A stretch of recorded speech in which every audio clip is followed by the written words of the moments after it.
ငယ်6ဖြစ်ပါတယ်ယေရှုကငါဒီလမ်းကြီးဖြစ်တမန်တရားလည်းဖြစ်အသက်လည်းဖြစ်ငါ့ကိုမပြုရင်ဘယ်သူမှမိတော်ထံမရောက်ရကျွန်တော်ဒီစံစာတွေကိုကျွန်တော်လောကမှာနေခဲ့ပါတယ်ကျွန်တော်လောကမှာကျွန်တော်အရင်ဘဝမှာအရင်ဘဝဒီကိုရောက်တယ်မှာကျွန်တော်တကယ်ပဲကျွန်တော်ဒီဆိုရင်တကယ်ပဲဒီတဲ့တကယ်နာမည်ကြီးတဲ့တရားဟောဆရာကြီးလည်းဖြစ်တယ်တကယ်ပြောရင်အမှုတော်တက်မှာပေါ့သိရဲ့ဆိုလို့ဒါပေမဲ့ကျွန်တော်ကသားလေးယောက်ဒီမှာအငယ်ဆုံးသားဖြစ်တယ်ဒါပေမဲ့အဆိုးဆုံးလို့လည်းပြောလို့ရတယ်ကျွန်တော်လမ်းသေးကောင်းဆုံးလုပ်ခဲ့ပါတယ်ကျွန်တော်လက်အောင်မှာယောက်300ကျော်ရှိတဲ့ပုံမှာဆိုရင်ကျွန်တော်ဆိုစစ်တပ်ကတော့မှဖမ်းယူပါပါတယ်ရဲဖမ်းလို့မရပါဘူးရဲကတော့ရဲစခန်းဆိုတာတော့ကျွန်တော်ရဲစခန်းဆိုတာကျွန်တော်ရဲ့အိမ်တော်ပါပဲကျွန်တော်ညလျှောက်သွားရင်ကျွန်တော်ပြန်လာကျွန်တော်ရဲနေတယ်ကျွန်တော်ဒီမှာမနေ့ဆိုရင်ပြည်ပါမယ်ဒါပေမဲ့ကြည့်ကြတော့ပဲဒီနေ့ဒီအမေရိကန်ရောက်လာတော့ကျွန်တော်ဒီနိုင်ငံကိုကျွန်တော်ပြန်ပို့လိုက်တာကျွန်တော် shopping လာလို့လာအခုရတော့အမေရိကန်ကိုလာတော့ပွားနေတာဒီအမေရိကန်မှာ shopping လာမယ်ဆိုပြီးကျွန်တော်လာခဲ့တာလုံးဝရည်ရွယ်ချက်မရှိဘူးကျွန်တော်ရောက်ကျွန်တော် visa သွားယူတဲ့အချိန်မှာလူတွေရောက်30ကျော်ရှိတယ် visa ယူရဲဆိုတော့ American visa ဆိုတော့လူတွေကကြောက်ကြတယ်ယူတယ်ကျွန်တော်ကတော့လုံးဝမကြောက်ဘူးကျွန်တော်စပင်ခါအောင်ရှိပါတယ်မကောင်းမှလည်းပေါက်နေတယ်နားမှလည်းနှကွင်းနေတယ်ကျွန်တော်ကြည့်ရကြည့်ခံကြတယ်ဝင်သွားပါတယ်ကျွန်တော်ဝင်သွားပြီးတော့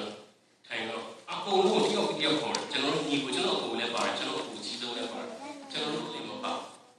အောက်မှာကျွေးကြိုက်နေပါတော့မတော်ရလေကောင်းနေဆိုတဲ့စိတ်ကိုကျွန်တော်ဝင်ထားပါတယ်ဒါပေမဲ့ကြီးဆိုတော့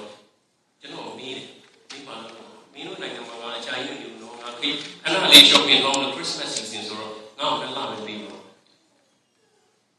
တော့ဆိုကြတယ်ကျွန်တော်ဒီကိုရောက်လာတယ်ကျွန်တော်ရောက်လာတဲ့အခါမှာ New York ကိုရောက်တဲ့အခါမှာကျွန်တော်ပြဿနာလုပ်ခြင်းနဲ့ကျွန်တော် Bangkok မှာလည်းကျွန်တော် Bangkok ကရဲတွေကိုစားပြတယ်ဘာလို့ကျွန်တော်မလာကြဘူးဒါပေမဲ့ဖျားရှင်ရဲ့ကိုယ်ကောင်းမှုပေါ့နော်ဖျားရှင်ကကောင်းဖြစ်တယ်ဆိုတဲ့အကြောင်းကျွန်တော်ပြောချင်တယ်ကျွန်တော်မိကုန်းသုံးခုကိုကျွန်တော်ပြောချင်ပါတယ်ကျွန်တော်ဒီအမြဲပြောခဲ့လို့ဒီကားမှာလည်းလောကကြီးကိုမင်းပြလာဘာလာလုပ်တာလဲပြီးရောပြောတော့လဲဆိုရင်မိကုန်းသုံးခုဒီမှာရှိတဲ့ညီကောင်တို့မှကျွန်တော်ဝင်ခါချင်ကျွန်တော်တို့ဘယ်ကနေဒီလိုလာတာလဲကျွန်တော်အရင်တော့မဖြေနိုင်ဘူးကျွန်တော်အခုဖြေနိုင်ပါကျွန်တော်တို့ကောင်းကင်သားတွေဖြစ်ဒါပေမဲ့ပြန်တော့ငါဒီလမ်းကြီးဖြစ်ပြီးတမန်တရားလည်းဖြစ်အသက်လည်းဖြစ်ငါ့ကိုမင်းမပြုရင်ဘယ်သူမှသူ့တော်တယ်မရောက်တာကျွန်တော်တို့ပြန်ဒီမှာကျွန်တော်တို့ဒီဘိုးကျွန်တော်လည်းနည်းနည်းလောက်တော့ကျွန်တော်နောက်တိတ်တဲ့ GPS ဆိုတော့ဖွင့်ပြီးကျွန်တော်ရောက်ဒါလေးကိုကျွန်တော်ကြည့်ချင်းမှနောက်မှကျွန်တော်မသုံးသပ်တယ်ကျွန်တော်တို့ဘုရားမှာ GPS မရှိလို့ရှိရင်ဒီ address ကိုဘယ်လိုမှမရောက်ဘူးဖျားတဲ့ရန်ရေးစီပါတယ်ဒါကြောင့်မို့ကျွန်တော်တို့ဘုရားမှာ GPS ဖျားရဲ့တမန်တရားအဖြစ်သာကျွန်တော်တို့လိပ်စာလို့ရတယ်ကျွန်တော်တော့ကောင်းကင်ချက်ကို visa ဆိုတော့ကျွန်တော်တို့ဒီမှာအားလုံးနဲ့ visa ဆိုတာရေးကြည့်ပါတယ်အကုန်လုံးနဲ့ American citizen ဖြစ်ခြင်းကြောင့်ကျွန်တော်တို့ America ကိုလာနေတော့ဒီမှန်းချက်မျိုးစုံနဲ့ပေါ့America ရောက်လာလို့များပြီးလို့ကျိုးစားမယ်ကြီးပွားအောင်လုပ်မယ်ဒါပေမဲ့ဒီရောက်တဲ့အခါမှာကျွန်တော်တို့ဒီမှန်းချက်တွေအများကြီးပြောက်သွားပါတယ်ဘာလို့ကျွန်တော်ဝင်လာချင်ကျွန်တော်ကိုယ်တိုင်ပဲကျွန်တော်ရက်တောက်ပါနေတယ်ဒီရောက်ကျွန်တော်ရက်တောက်တယ်လင်းလို့ကျွန်တော်ဆေးကြောက်ရှိပါတယ်ပြီးတော့ကျွန်တော် access ဆိုရဲဆေးဝါးကိုကျွန်တော် LD ရောက်တော့ကျွန်တော်